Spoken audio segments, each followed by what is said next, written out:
How you doing, YouTube? Matt Massa Beer Reviews, back with a little Buttonwoods brewing up in this piece. It's been a little bit, courtesy of my boy Steven.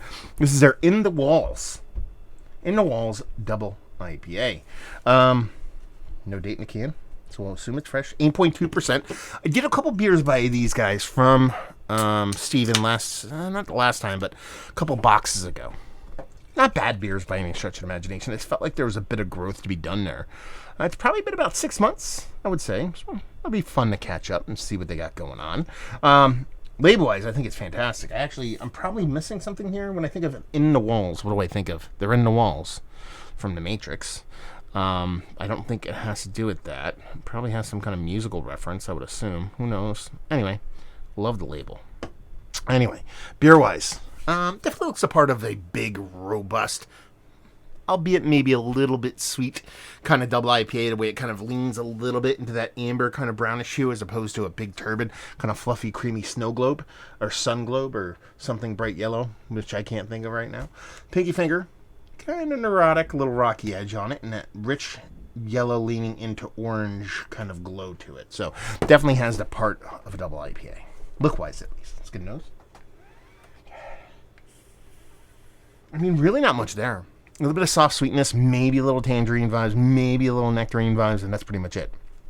Full disclosure, I did review a hazy pale ale before this one. 5%. 5% ABV.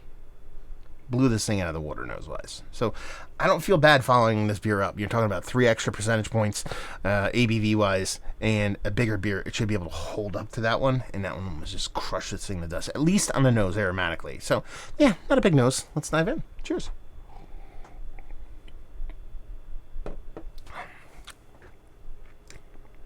It's quite a bit larger in the taste. There's something to it. I think this is actually slightly oxidized. Nothing too aggressive, though. A little bit of soft, papery kind of oxidation. Nothing too aggressive. There's a decently big sweetness to this without getting overly sweet. Very much leans heavily into like a jamminess. Like a stone fruit jamminess is really the big note I'm getting from this. So it leans a little extra sweet, hence the kind of stone fruit kind of jamminess. Nectarine jam. There's a bit of bittering floating around the edges of it. Generic. Nothing too aggressive. It's got an okay mouthfeel on it. It comes off a little bit dense. I think that has a little bit to do with the kind of soft little oxidation it has going on with it.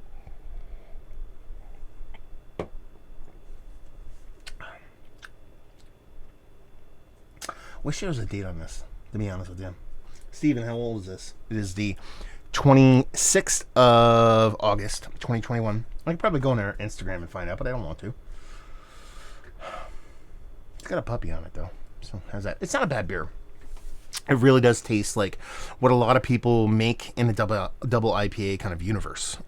When they're not kind of... What's the words I'm looking for? I was going to say not in the upper echelon. I don't want to be that fucking guy. But if it's like, a new brewery that's trying to pump out hazies, and they're like, this is kind of like what we came up with for our double IPA kind of hazy. Leaning heavily into that kind of stone fruit jamminess, but just kind of missing the mark a little bit. Again, and much similar to what I had last time from them, which is not bad beers by any stretch, but almost like a brewery trying to find their way in the hazy IPA world, for lack of a better term. So yeah, not bad, not a negative beer, just kind of missing something for me. A little bit of more on the edges, something to build off that kind of jamminess, and yeah, done and done. Is this one of the better double IPAs I've had as of late? It's not out, it's not in, it's just kind of there. It's like, okay, fine. Value and availability, no idea. Steven, let me know what's what, and leave you with if you like what we like this beer. If you're just a haze bro, or hop thought, whichever one you are, and you just want sweet, juicy, marmalade kind of double IPA, and you just want it now, I'm sure this will do you proper. But for me, it's just, the kind of beer it is, the ABV it is, it's not something that I'm just going to really kind of, if I bought a 4-pack of this, I'd give the other 3 cans away. Not because I hate it, just because I'd like other people to experience it, and this is a single ticket ride for me, let's put it that way. So take that for what it's worth. So there you go. Reviewing the books. Thank you very much, Steven.